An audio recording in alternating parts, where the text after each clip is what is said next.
Fala galera, canal Colmeia na área. A gente veio aqui falar um pouquinho de Ahsoka. A Ahsoka terminou aí, o último episódio acabou de ser lançado, né? Acabou não, lançou faz um tempinho já, mas a gente veio aqui aproveitar esse final de hype da série para discutir um pouco de futuro, né? O final da série deixou algumas pontas soltas, alguns ganchos para uma segunda temporada vindoura aí, que a gente espera muito que tenha, e para as novas produções do universo de Star Wars. Vamos falar um pouquinho aí do que aguardam os caminhos da Força.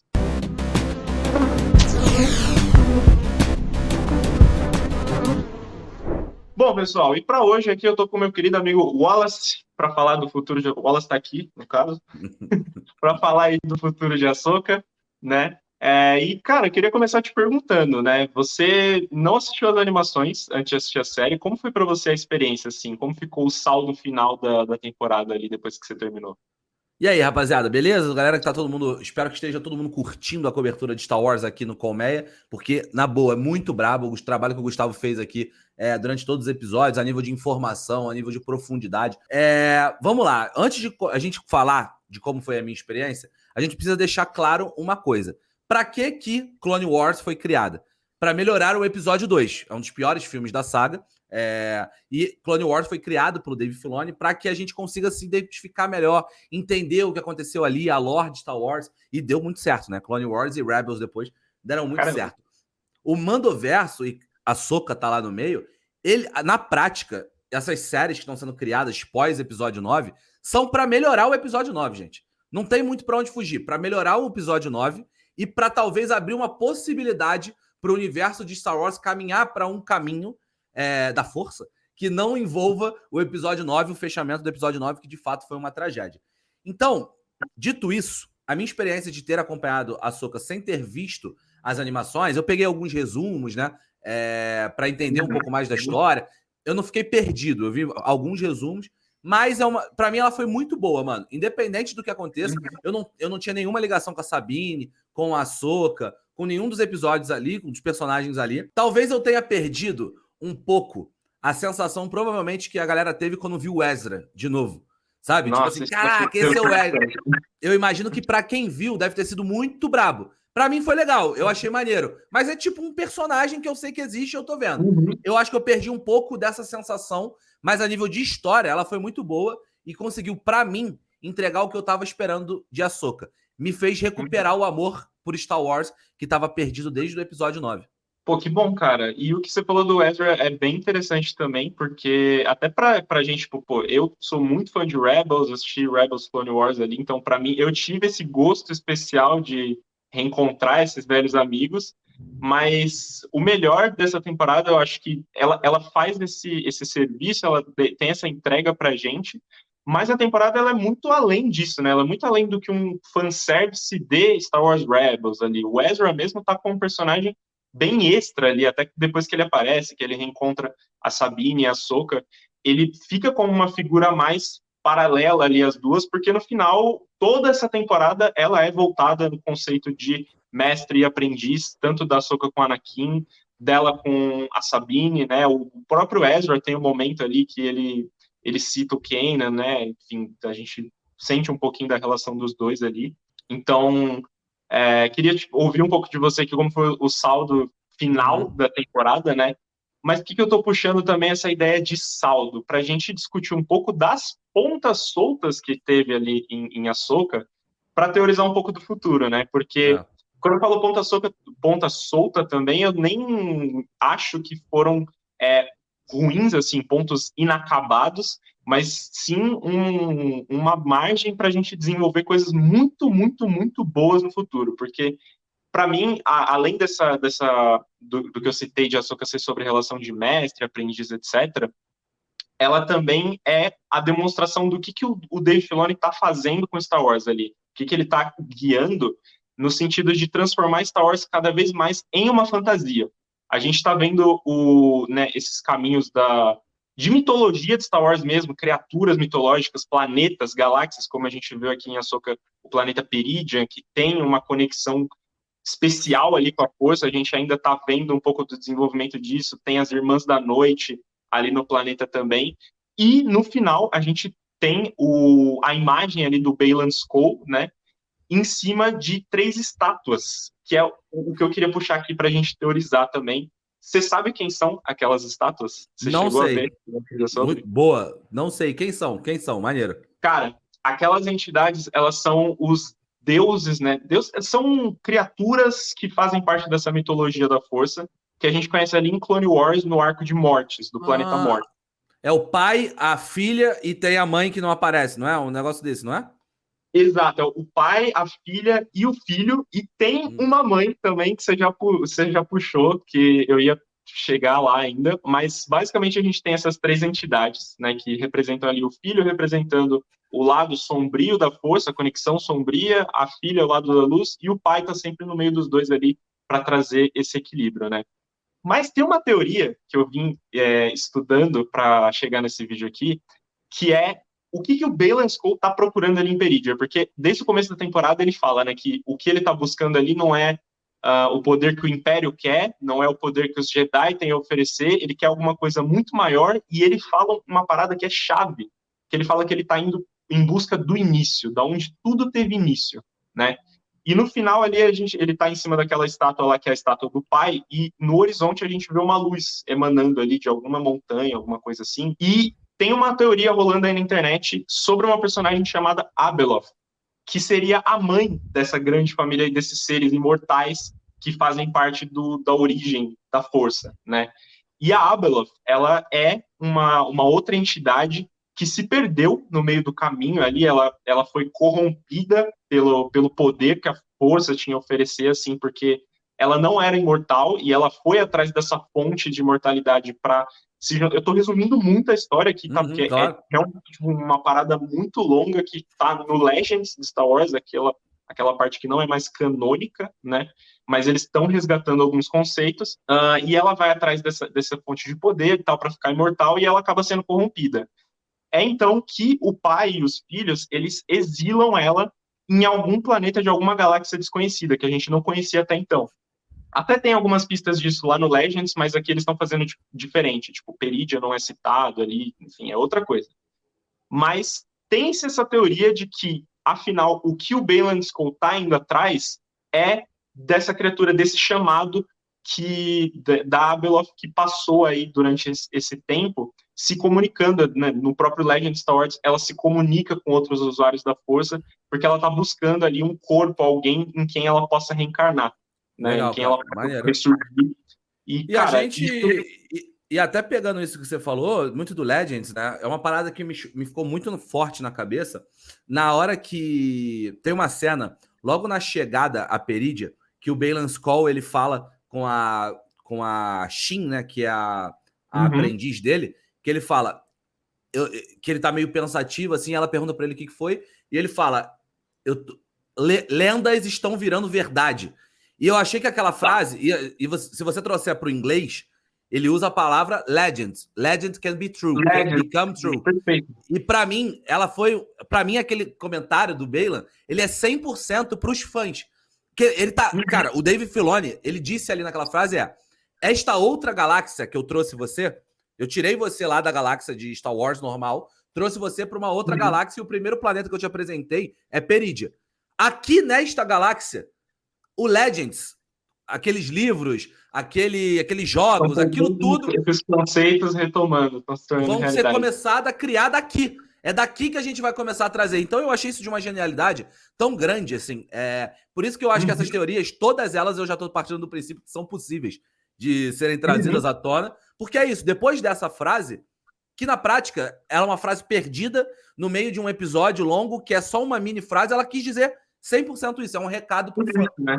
E eu Não, acho perfeito. que. E a gente precisa levar em consideração isso que você está falando de Legends, e tudo isso que a gente está dizendo, que é como esses. Porque na prática, qual é o cerne principal de Star Wars? São os 9 filmes. Uhum, Como tudo isso que a gente está vendo vai impactar no futuro, na verdade no passado, né? Porque a gente já viu os 9 filmes, mas, por exemplo, na criação da Primeira Ordem, né? O Tron voltando para a galáxia, eu acredito que ele seja o cabeça da Primeira Ordem, da criação da Primeira Ordem.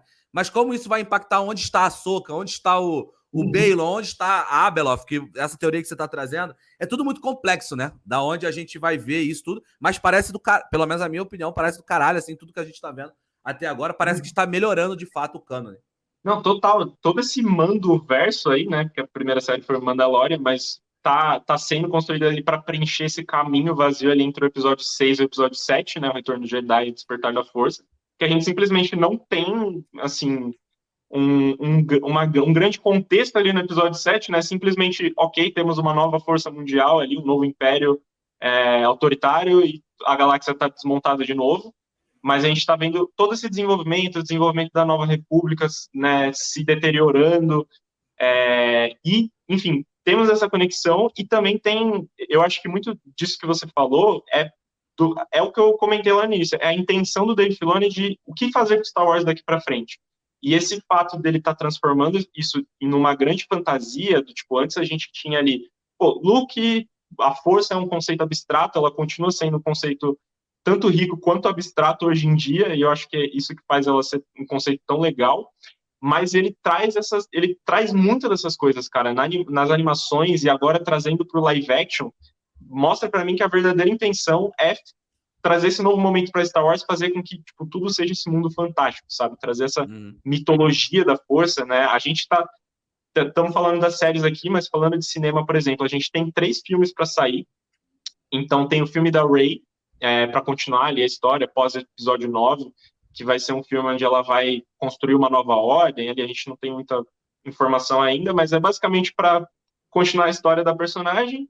A gente tem um filme que deve encerrar esse Filoniverso aí, toda a culminação de todas as séries, animações, todos os conceitos. Está sendo chamado filme do Mandoverso, né? Que teoricamente é o filme do Mandoverso. Que também a gente não tem informações ainda, mas especula-se, eu pelo menos especulo também, que seja alguma adaptação do Herdeiro do Império, aí concluindo esse arco do Tron, retornar, a ascensão da Primeira Ordem e tal. Até porque a gente pensa, esse vídeo aqui é para falar de futuro, né? Então não tem especulações. Não dá pra gente fazer esse vídeo aqui sem ficar especulando, sem ficar viajando na maionese. Por exemplo, o Tron é um personagem muito importante, já que ele é o herdeiro do Império, não faz sentido a gente ter visto a Primeira Ordem sem ele lá no meio. Então eles precisam de algum jeito fazer... O Filoni ele vai ter que, de algum jeito, explicar que o Tron meio que criou a Primeira Ordem, mas ele morreu. Antes da Rey, ele tem que ter morrido. Não dá pra ele existir ali. Tem um diálogo ali na terceira temporada de Mandalorian que eles citam, né? Que quando aquele Conselho das Sombras, que eles deram esse nome aí, eles estão fazendo aquela reunião, eles falam que eles estão tentando trazer o Tron de volta, né? Tomar o Império e tal, mas em paralelo tá rolando o Projeto Necromante, se eu não me engano, esse nome, que dá a entender que é o projeto de ressuscitar o Palpatine, clonar ele. Então, basicamente tem que ser isso, né? A gente vai ter alguma coisa acontecendo nesse miolinho aí, mas eles vão caminhar para tipo, encerrar esse arco, deve ser esse filme do Dave Filoni, não sei, para conectar aí com, beleza, de alguma forma o Palpatine retornou. E aí temos trilogia sequel, né? Sim. A gente precisa lembrar sempre que para esse futuro ainda tem um outro ponto. Eu acho que tem uma grande ponta solta que eu não gostei do final de Ahsoka, que eu achei ela muito boba. Que é a Ahsoka e Sabine terem ficado em Perídia. Eu achei que, como dinâmica, o fato de ter apenas se invertido, começa a série com o Ezra em Perídia e elas duas indo lá buscá-lo. E aí inverte, as duas ficam lá e o Ezra volta. Eu acho que é uma dinâmica que ela pode ficar muito boba, a não ser que ela seja completamente colocada ao mesmo tempo com o Baylan, apesar de que o ator que fez o Baylan morreu, né? Mas... Infelizmente, aí o Ray Stevenson apareceu e vão ter que trocar o ator. A gente vai ter que ver essa história possivelmente com a Abeloth e tal. Mas eu acho que é uma dinâmica muito fácil de ser resolvida. Eu acho muito simples. Porque do mesmo jeito que o Ezra já se comunicou com os Purgils para eles irem lá, e a própria Ahsoka já se comunicou, é só ele fazer isso lá, buscar ela. É muito fácil. Eu acho que é muito fácil de ser resolvido. Isso não é uma grande dinâmica para o futuro de Star Wars. Eu acho que se a gente gastar energia, talvez numa segunda temporada de Ahsoka, não sei como vai ser, para que isso seja um plot, eu acho que vai ser problemático. A gente precisa entender por que a Nova República caiu. A gente está entendendo rápido, um pouco de burocracia, um pouco de como a República não consegue entrar, por exemplo, na orla exterior, né, que é sempre muito falado. E nesses planetas da orla exterior é onde a Primeira Ordem foi gestada e etc. É isso que a gente precisa ver. Eu acho que se a gente gastar energia demais com essa dinâmica, Ahsoka, Sabine e Wren, nesse momento, que é ótima, eu acho que a tendência é que fique chato e arrastado, como eu acho que os últimos episódios de Ahsoka ficaram em comparação com o início. O início de Ahsoka é absurdo, mas o final da série eu achei um pouquinho mais arrastado do que o início. Cara, eu concordo plenamente com o seu ponto, mas eu acho que o ponto vai ser outro para a segunda temporada. Até por que eu quis trazer essa teoria da Abeloth e tudo aqui para cá, inclusive? Porque, na minha visão, eu entendo que a intenção em uma vindoura segunda temporada de Ahsoka seja desenvolver esse lado fantástico de Star Wars e todo esse arco que eu estou descrevendo aqui no vídeo no cerne ali da temporada, sabe? A gente provavelmente vai ter, essa galera precisa se reencontrar, então a gente vai ter um pouco dessa dinâmica, tipo, de procura, volta, acha, não sei, mas a partir do momento que a gente tem o Baylan indo atrás desse poder oculto, esse poder perdido na galáxia, e a gente tem a Ahsoka ali, para lembrar, no final do episódio, além dessas aparições, a gente tem uma outra aparição especial, que é da corujinha, ali aparece uma corujinha no horizonte da Ahsoka, que é aquela corujinha Moray. Ela é um presságio da força, alguma coisa assim, que ela tem ligação com a filha, né, desses seres, dessa trindade de seres, e a Ahsoka também tem uma ligação com a filha, uma vez que no arco de mortes lá em Clone Wars, a Ahsoka chega a morrer, só que ela é ressuscitada pelo Anakin através da força da força vital, né? Não a força conceito de Star Wars, da força vital da filha. Eles meio que fazem uma transferência ali, tipo, o espírito dela é meio que, entre aspas, transferido para a Ahsoka.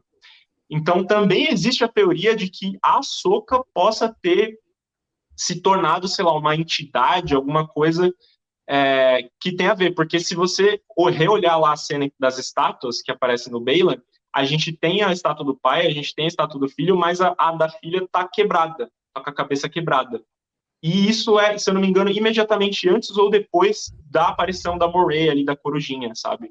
Então eu acho que em uma segunda temporada de Ahsoka a gente vai ver muito mais disso, assim, ou num filme, sei lá, desses rumos se tornando, se tomando ali, da Abeloth retornando, a Ahsoka entendendo o lugar dela, e também, a gente não pode esquecer, claro, a gente tem a presença do Anakin ali no final do episódio, que não tá ali para um mero fanservice, assim, é um mero fanservice, é um mero fanservice, não, é um fanservice, né, aquela piscadinha pra gente, mas a presença dele ali, ela tem muito significado da história também, para mim, porque não é como, né, outras aparições que a gente teve aí, o Luke aparecendo no episódio 9, o Qui-Gon aparecendo no final de Obi-Wan ali. O Anakin, ele tem todo esse envolvimento, essa centralidade no Arco de Mortis, porque ele é o escolhido, ele era o cara que era para substituir o pai no equilíbrio da força, né? Então, se Imperidia tem algo tão especial assim, tem uma trama tão coligada com essa mitologia, e o Anakin tá ali, eu acredito que isso tem um significado além desse fanservice, dele estar ali olhando pela Ahsoka, etc, sabe? Então, eu acho que a gente tá arrumando para esse caminho. Eu acho que vai ter que ser trazido para o cerne de Star Wars, para séries e filmes, esse arco do pai e da filha, de fato tem. Porque ele é um arco que ele explica coisas muito específicas que são faladas muito por alto nos filmes. Isso mesmo que você falou, por exemplo. Por que o Anakin é o escolhido? Ele é o escolhido para quê? É tudo muito falado de, tipo, é escolhido para ser o cara que vai equilibrar a força. Mas o que é equilibrar a força? Isso é muito pouco falado. E esse arco dentro das animações, o arco de mortes, ele explica melhor o que é equilibrar a força. Existe uma figura que ele é o equilíbrio da força, que é o pai, né? Nessa figura do pai, no arco de mortes, que ele é o equilíbrio entre as duas. E o Anakin seria o escolhido para substituir esse cara, para que exerça esse poder na força, de maneira geral, ao mesmo tempo que a Ahsoka, teoricamente, possa ser a escolhida para o papel da filha. Isso não é muito falado, mas ele pode ser escolhido para o papel da filha. Enfim, eu acho que isso precisa ser trazido para o cerne de Star Wars, porque, de fato, é uma mitologia densa, ela é uma mitologia profunda e eu acho que pode ser bastante interessante. A única coisa que eu sei, mano, pro futuro de Star Wars é que o Filoni, hoje, e talvez sempre, tá? Se a gente comparar sempre, talvez ninguém entenda Star Wars melhor do que o Filoni, nem o George Lucas. Nem o George Lucas. Eu acho que é muito. E eu acho que tem um problema muito grave nas decisões da Disney com o Star Wars, que foi já ter o Filoni entre as suas lideranças e ter feito o episódio 7, 8 e 9. Porque o episódio 7, 8 e 9, eles são meio que a margem do Filoni, ele tem pouquíssimo papel ali dentro. E hoje eu vejo, por exemplo, terminou a Ahsoka, e o meu único pensamento pro futuro de Star Wars é: cara, eles já andaram com a história mais de 20 anos além disso aqui.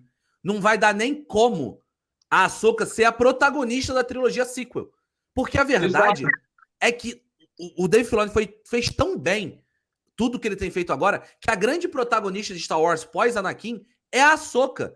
E a verdade é que foi a Rey, que surgiu do nada e virou um... Cara...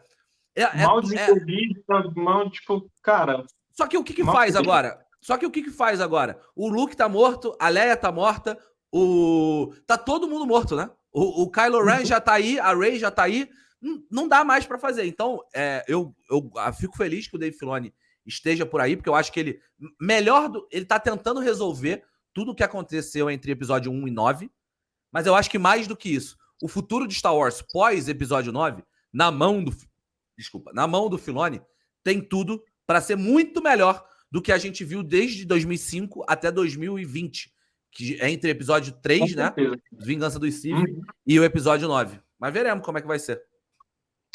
Vamos torcer aí para os caminhos da força se iluminarem, né? A gente, além desses filmes que a gente, falando de cinema, a gente vai ter esses dois que a gente comentou, e vai ter um filme que eu tô muito, assim, esperançoso, curioso para ver, que é o filme do James Mangold, o diretor do Logan, que ele vai fazer um filme sobre os primeiros Jedi, assim, sobre o nascimento da Ordem, assim, e isso para mim é mais um demonstrativo dessa parada que eu tô trazendo aqui de, cara, o novo momento de Star Wars é explorar a fundo, é que nem o Baylan fala, né, ir pro início e, sabe, construir em cima desses conceitos que são tão bons e consagrados na mitologia de Star Wars, e desenvolver uma mitologia propriamente, sabe? De onde que vem a força? Como que surgiu, assim? O que ela é?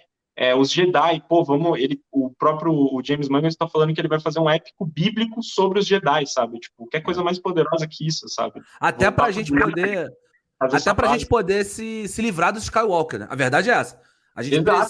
Star Wars precisa se livrar dos Skywalkers, assim, a Rey ainda tem isso, né, no final do episódio 9, que é absurdo. Mas a gente precisa se livrar, porque Star Wars, e isso foi muito bem, cara, na tua análise, e é isso que está sendo montado. Star Wars é um mundo que existe na prática. E não são só os Skywalkers, não é só a história dos Skywalkers que é importante. Tem um mundo de possibilidades, de fato, uma galáxia de possibilidades que podem ser abordadas. Eu acho que é isso que o Filoni quer, e eu concordo completamente com a tua análise do futuro de Star Wars aí. Eu tô, cara, de verdade, assim, muito ansioso pro futuro de Star Wars. Eu, de fato, me reconectei com a franquia num jeito que eu não tinha feito nem com Mandalorian, assim. Eu acho que tem um ponto disso, que eu acho que Mandalorian ela é muito legal para você falar, legal, tá vindo coisa nova, maneiro pra Star Wars. Mas a reconexão que a Ahsoka tem com a trilogia principal, e principalmente com o Anakin, que eu fico muito feliz que o Dave Filoni seja o cara que lidera esse projeto, porque ele é um apaixonado pelo personagem do Anakin, e eu também. Não há nem... O episódio 5 é maravilhoso, assim, é lindo o que acontece ali. Eu já falei isso várias vezes. Tem gente que não entende bem quando eu falo isso, que o meu personagem preferido de Star Wars é o Anakin. Tem gente que fala assim, nossa, como é que você gosta de um genocida? Não é sobre isso. O Anakin ele é muito mais complexo, ele tem toda uma história, uma exposição a falhas Jedi. Eu tô revendo a trilogia prequel, né? O episódio 1, 2 e 3, Ameaça Fantasma, Guerra dos Clones e Vingança dos Sith, que você percebe como o Anakin ele é complexo, ele é muito bem feito, e eu acho que o Filoni vai conseguir melhorar ainda mais esse personagem, e graças a Deus também, o ator que faz o Anakin está disposto a voltar para esse papel, e inúmeras participações, e todas elas até agora foram fantásticas. Então, tem ido muito bem, cara. Filoni, que você continue por muito tempo. Cuida da saúde, irmão, que a gente precisa de você por mais 50 anos tocando Star Wars aí.